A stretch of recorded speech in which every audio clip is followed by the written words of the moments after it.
بیوی کے ساتھ بھی حجاب کو بڑھانا نہیں چاہیے. بعضوں کا مزاج ہوتا ہے بس 5 دن تک خاموش ہیں. عجیب سی زندگی ہے. کبھی مکہ مار دیا, کبھی ناک سے خون نکال دیا. ایک آدمی کو میں نے کہا بھائی یہ تو جنگلیوں والی زندگی لگ رہی ہے, مار دھاڑ ہر وقت. جنگلیوں والی زندگی ہوئی نا, سنت والی زندگی تو نہیں ہے. وعاشرہن بالمعروف, اللہ فرماتا ہے ان سے بھلائی سے پیش آؤ.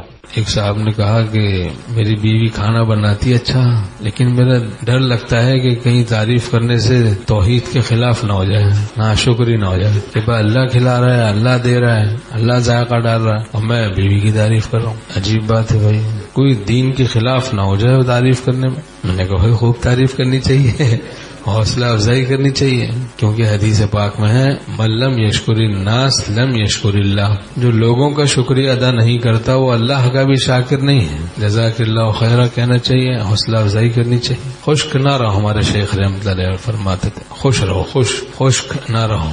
حکیم الامت تھانوی رحمۃ اللہ نے فرمائی ایک عجیب بات کہ بیوی شوہر کے پاس مثل قیدی کی ہوتی ہے, اور قیدی پہ ظلم کرنا جمع مردی کے خلاف ہے, بہادری کے بھی خلاف ہے, جمع مردی کے بھی خلاف. کوئی قیدی اور کمزور پہ ظلم کرے جمع مردی کے بھی خلاف.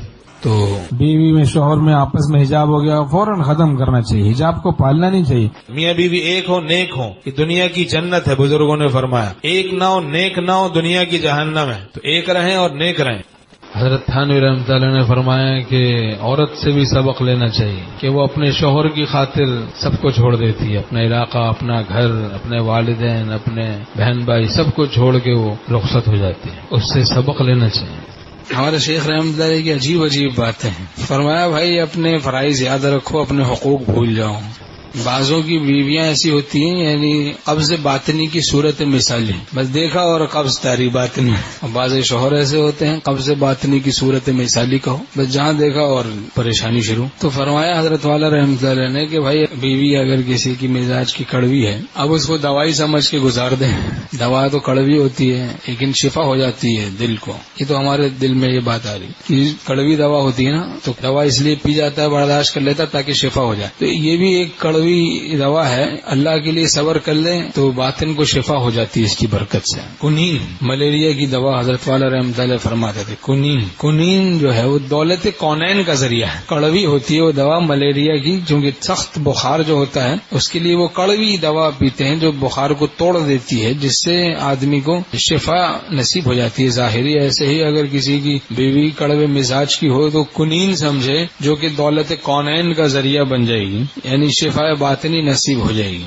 حضرت حکیم الامت تھانوی رحمۃ اللہ فرماتے ہیں شوہر کسی کا بد مزاج ہے اور بیوی اللہ کے لیے صبر کر لے, یہی مجاہدہ ایسا جس سے وہ صاحب نسبت ہو جائے گی. اور اگر بیوی کڑوے مزاج کی, شوہر اللہ کے لیے صبر کر لے, یہی مجاہدہ ایسا جس سے وہ صاحب نسبت ہو جائے گا. تو حضرت والا رحمۃ اللہ نے فرمایا بھائی ون وے گاڑی چلاتے رہو, ون وے گاڑی چلاتے رہو, یعنی اس کا خیال نہ کرو کہ بھائی مجھے تو محبت مل نہیں رہی, میں کیوں محبت کروں. فرمایا اللہ کے لیے ون وے گاڑی چلاتے رہو, اللہ کی رضا مل جائے گی, کیونکہ اللہ کے لیے آپ صبر کرتے رہیں. ایک آدمی بیچارہ پریشان ہے, اسی طرح میں نے کہا بھائی یہ تو بیوی اگر کڑوے مزاج کی ہے اس کا علاج تو بس صبر ہے اور برائی کا بدلہ بھلائی سے دو, یہی ایک علاج ہے. ہمارے بزرگوں نے تو یہ بتایا ایک علاج ہے, برائی کا بدلہ بھلائی سے دو, اس سے دشمن بھی دوست بن جاتا ہے. ادفع باللتی ہی احسن فاذا الذی بینک وبینہ عداوۃ کأنہ ولی حمیم. برائی کا بدلہ بھلائی سے دینے کی برکت سے دشمن بھی دوست بن جاتا ہے, جگری دوست. اور صبر بغضیدن و صدیق شدن, صبر کر کے لوگ صدیق بن گئے. تو اللہ کے لیے صبر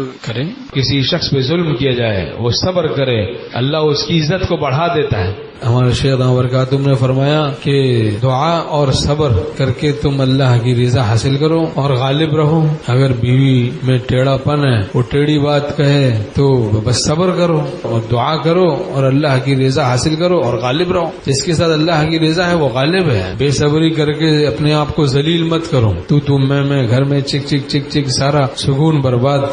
ہمارے شیخ رحمۃ اللہ فرماتے تھے کھٹ پٹ تو دیکھو گھروں میں ہوتی رہتی ہے کچھ نہ کچھ. اب بعض لوگ ایسے ہوتے ہیں کہ بات بات پہ کہتے ہیں میں تجھے طلاق دے دوں گا. تو فرمایا اپنی زبان کو اس لفظ سے مناسبت پیدا نہ ہونے دو, اپنی زبان کو عادی نہ ہونے دو, اس لفظ کو احتیاط کرنی چاہیے تاکہ وقت پہ زبان سے پتہ چلا کوئی لڑائی جھگڑا ہوا نکل کے پھر بیوی الگ برباد ہو رہی ہے پتہ چلا, اور شوہر الگ برباد ہو رہا ہے, بچے الگ برباد ہو رہے ہیں. ایک بزرگ کی بیوی بڑی تلخ مزاج کی تھی, بہت ہی کڑوی تھی.